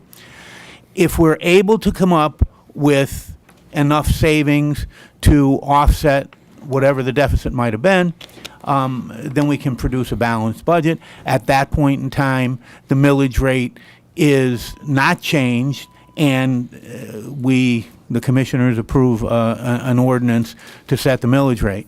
But if in the case that there's a significant deficit and we have no way of finding additional revenues to close that deficit, then at that point in time the commissioners need to make a decision potentially to raise taxes, and the way that we raise taxes is by adjusting the millage rate. So if we were to have a deficit of, say, $10 million and we needed to raise taxes, what we would do is we would take the $10 million, divide it by a number that is the approximate value of 1 mil of tax, which is about $1,350,000 for Lackawanna County. You divide the 10 million by the $1,350,000 and determine, I can't do that math in my head, I need Okay, a that's all right, calculator. that's all right. But the additional millage to close that gap would be about 6.5, 7 mils, and then if the commissioners chose to raise taxes, we would implement and pass an ordinance to increase the millage from the existing 57.42 to whatever the new millage would be, including the tax increase. Okay. Is that sufficient, Commissioner? Yeah, and I'm going to give you because you're going to do a $12,000 one. Okay, I'll give you this in a minute. But currently, our millage is 57.42, and it's equal to how much money, like approximately, do you know? The 57.42 mils, after reducing it for the anticipated collection of about 90%, amounts to about $78 million of tax. Okay, so would we go by that number on a reassessment or a new number, like a 100% collection? It would be on the 100% collection? Well, yeah, it would be on 100% collection. I mean, but the millage rate that we establish, if we were to collect, and again, I don't have a calculator, I can't do the math in my head. If we were to multiply 57.42 by, and I don't know the exact number, it's $1,527,000,000 and change is what the taxable value of all county taxable properties is. Multiply that number out, and it equals more than the 78 million. It's mid-80s, maybe 84 million, and then we reduce that by, like I said, the assumed 90% collection rate that we collect every year. Okay, gotcha. So if we're collecting, say, $100 million, well, no, I'm not gonna do that at 90%. The county is taking in $78,000. Just let's leave it at the $78,000. If the county is taking in $78,000, 78 million, Commissioner. or I'm sorry, $78 million. Okay. Before reassessment, they're going to take in the same exact amount after reassessment. Correct? That is correct. State law, Commissioner, says that any municipal taxing authority or school district has to reduce millage in the year a reassessment is implemented, reduce millage in the inverse proportion Correct. that the assessed values increased, assuming there's an increase, so that if assessed values were to double in a reassessment, then by law, the taxing authorities would have to reduce their millage rates by 1/2. Right. So if we're taking in, your example was 1.5 billion. 1.5 billion is the approximate Okay. taxable value of all properties. So if we're worth right now $1.5 billion at a millage rate of 57.42, decreasing that to 28.71 after a reassessment of our county now being worth $3 billion, it's Correct. not going to increase the amount that we bring in. It's going to be the same exact amount of 78 million, correct? That is correct, Commissioner. There's not going to be an increase just because the millage rate is half of what it was. That's correct. It still equals the same amount of money as the millage rate of 57.42 did. That is correct, Commissioner. So it's just a perception of the millage being lowered. It's still the same amount of money. That is correct, Commissioner. Well, I don't want to confuse the issue. The Well, point is that that's an additional just because it looks like we're part of the paying law. lower taxes at 28.71, it's still the same amount of money as it will be at 57.42, period. Tom, could you explain this Sure. $12,000? Thank you. Just the top one. Okay, just for a little background, I developed a series of examples at Commissioner Cummings' request to try and do a simple mathematical calculation to explain what happens in reassessment, and took some theoretical assessed values, and there's really 4 things that can happen in reassessment. Your property after reassessment can increase in value. It can increase more than the average value of all taxable county properties. It can increase, but less proportionately than the average value of all taxable properties. It can increase at the same rate as all taxable properties. And in theory, a property value can decrease as well. So I developed some examples, and the example that I have in front of me is the assumed value of all county taxable properties before reassessment is $1,500,000,000, which is pretty close approximation to what Lackawanna County's taxable properties are at this point in time. Assuming after reassessment that 1.5 billion goes to 3 billion, clearly it would have doubled. It would have gone up 200%. County millage, which is now 57.42, as we just discussed, would by law have to be reduced by 1/2 and go to 28.71 mils, so that the $3 billion times the millage, 28.71, would be exactly equal to the $1.5 billion times the current millage of 57.42. Having done that, I took a single property value of $12,000. That value was used because the actual average property assessed value in Lackawanna County is just under $12,000. It's $11,900 and some dollars. I don't know exactly what it is off the top of my head, but anyway, approximately $12,000. So my first example says that if you tax the $12,000 assessed property at 57.42 mils before reassessment, the tax would equal $689.04. If that property is then reassessed, and the new assessed value after reassessment would be $36,000, in that case, the property value, or the assessed property value, would have increased 300% from 12 to 36,000. It would have gone up 3 times. The average assessed value of all county properties would have only gone up 200%. Consequently, since the average assessed value is only 200% and the single property assessed value went up 300%, that property owner would expect to see an increase in their tax burden after reassessment. And I calculated as follows. I took the $36,000 taxed at the new 1/2 of the original millage rate, 28.7, and 28.71, and the new tax burden on that property after reassessment would be $1,033.56. That's example 1.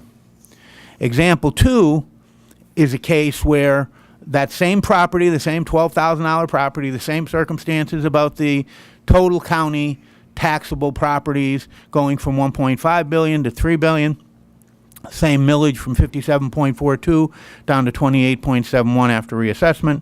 But the $12,000 property, instead of going up 300%, the $12,000 property is assumed to be assessed at $15,000.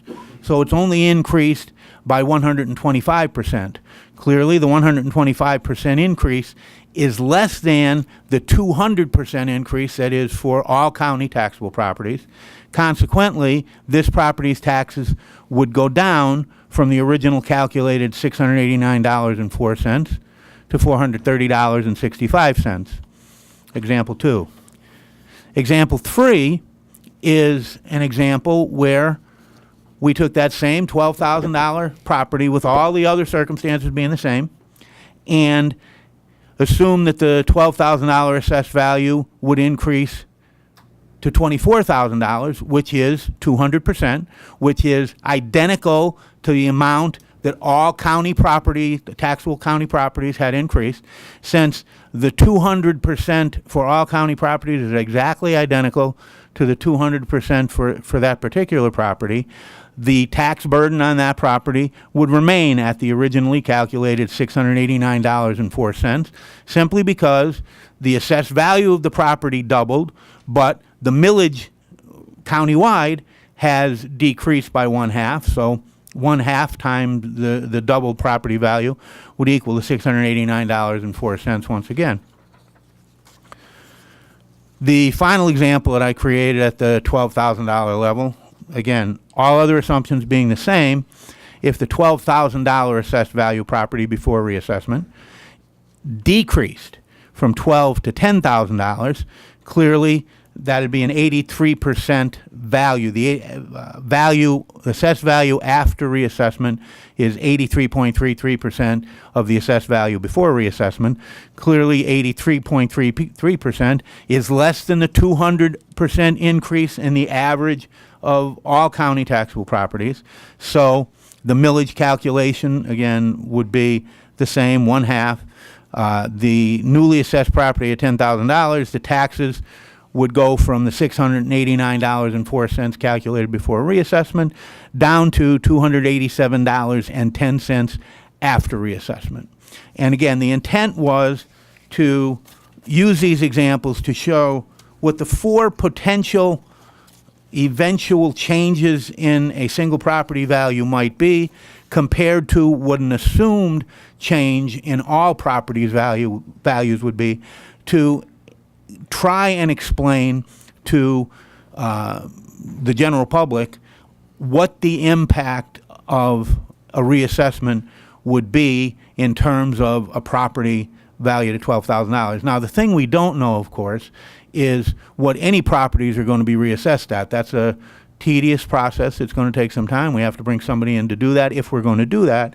So even though this is, I think, pretty good information and a pretty descriptive example to get out there and try to explain to people, it doesn't tell people what their property is going to be assessed at. And of course, we don't know what all county properties are going to be assessed at. So we can't really make any assumptions that are valid for individual properties except in example form, which is what this is. Well, I appreciate the work that you did on this, and I appreciate your time and your explanations and the time that you just took now. Again, this is just, as Tom had said, is an example, but I wanted people to understand it as a whole. I didn't want to just give my opinion. I wanted people to see what possibilities could be out there in regards to changes in reassessment.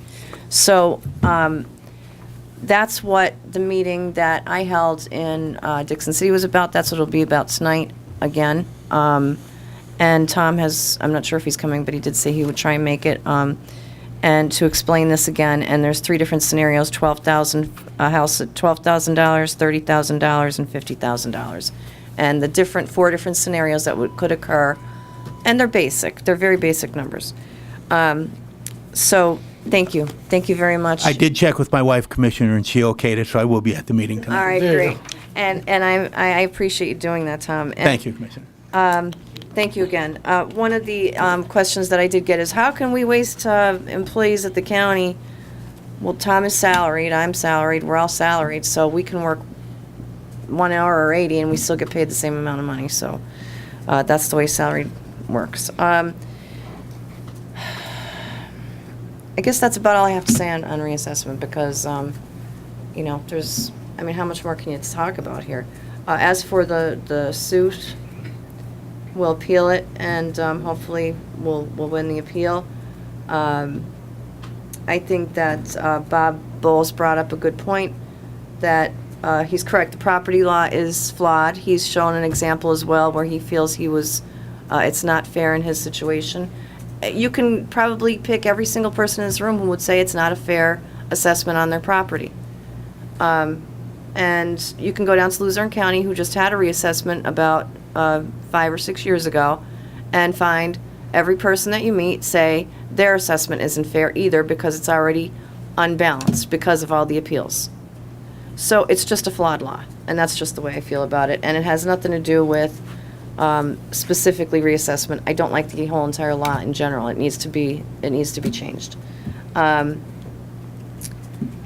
The appeals board expertise, Joan, I stand by the people that I appointed on that. I appointed 2, so I feel that they were qualified. And the ballot being off. What was your 2 questions? Why is it?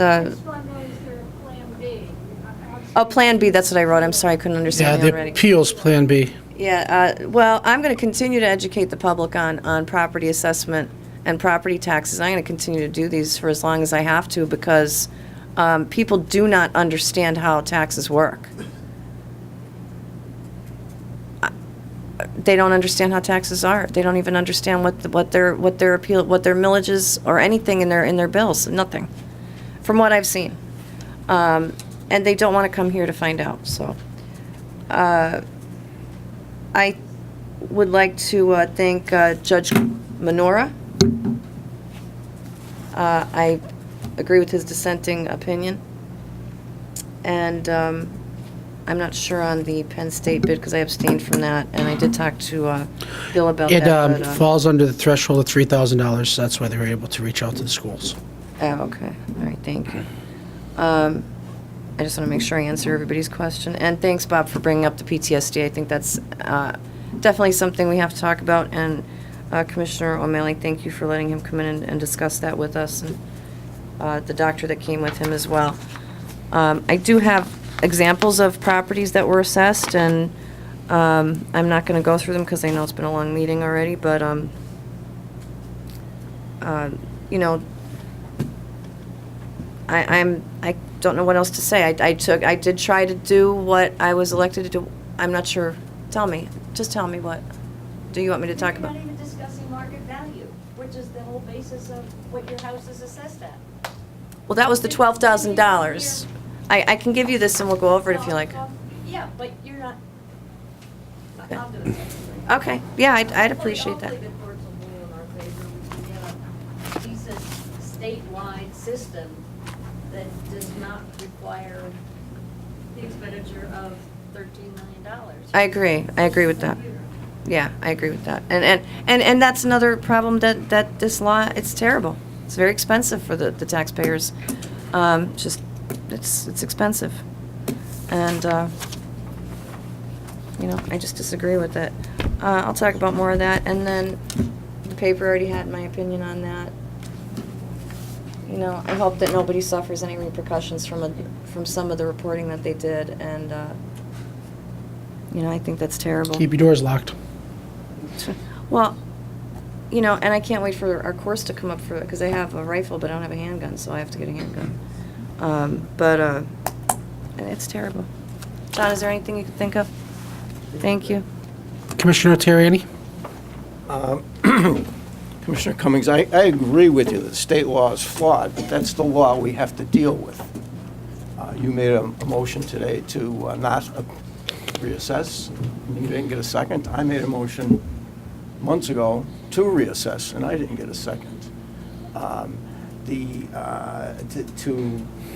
To not reassess continues to hinder our economic development. The Chamber of Commerce is sending a letter out to over 1,000 of their members supporting it. I'd like them to prove that.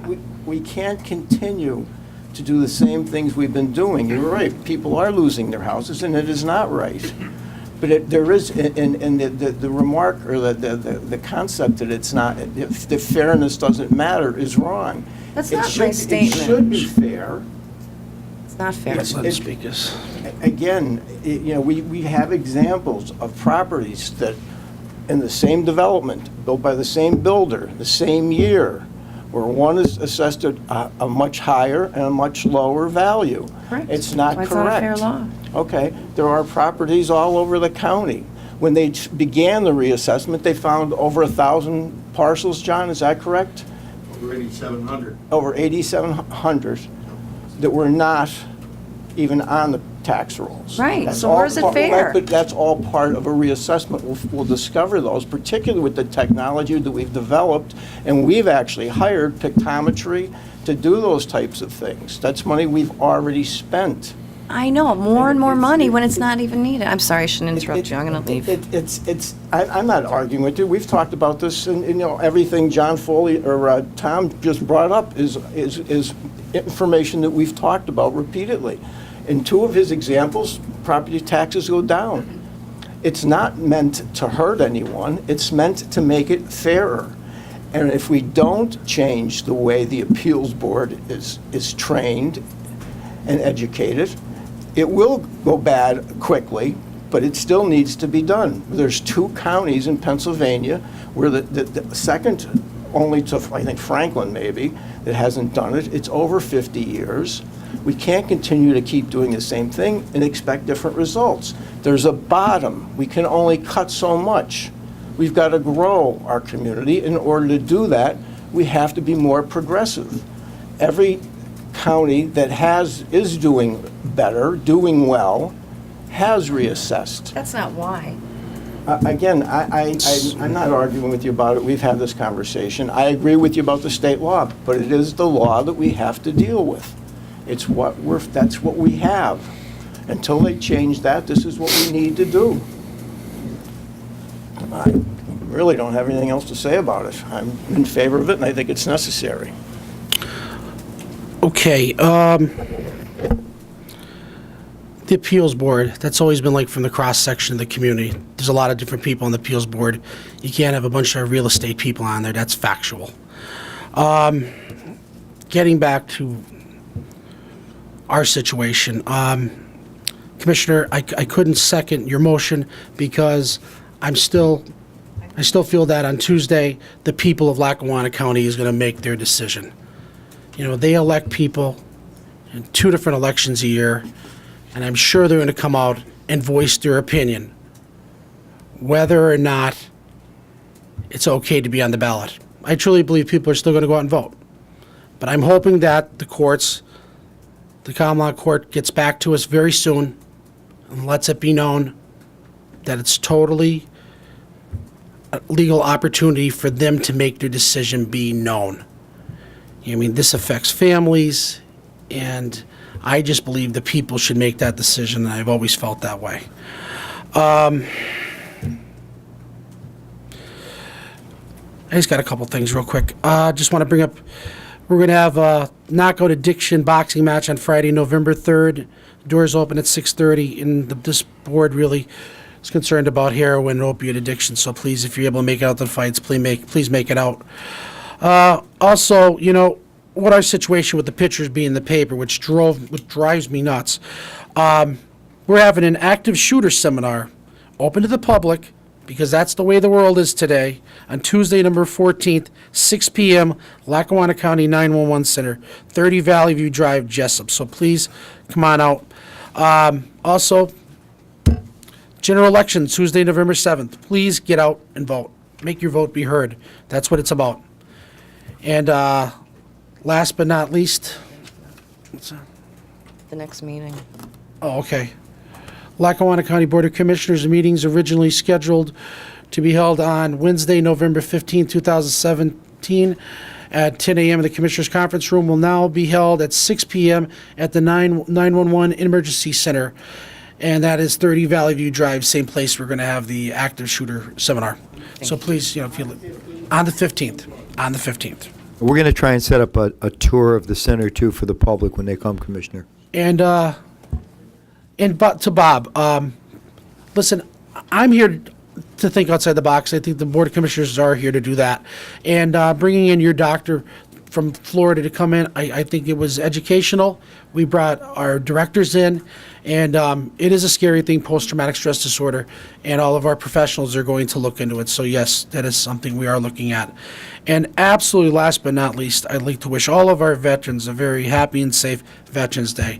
And if you see a veteran any day, 365 days a year, please thank him for his service, or her for her service, because it really matters. I'd like to make a motion to adjourn. Commissioner, one quick second. On the 11th, there's going to be a huge motorcade starting in Mount Pocono, going down through Strasburg, then coming back up here through Scranton for the veterans that we're part of. We'll be going through the mall, coming down through Central Scranton, and going down through Wilkes-Barre, through the malls down there, up through Mount Top, and then back to Mount Pocono. So they're expecting 200, maybe 300 vehicles to be involved in it. Wow. And we will be leading it. I've been involved in that for the last couple of weeks. So we finally came out with the route, but I wanted it to come through Scranton. Thank you. Thank you, Mr. Bowles. Second. Okay, second. All in favor? Aye. Aye.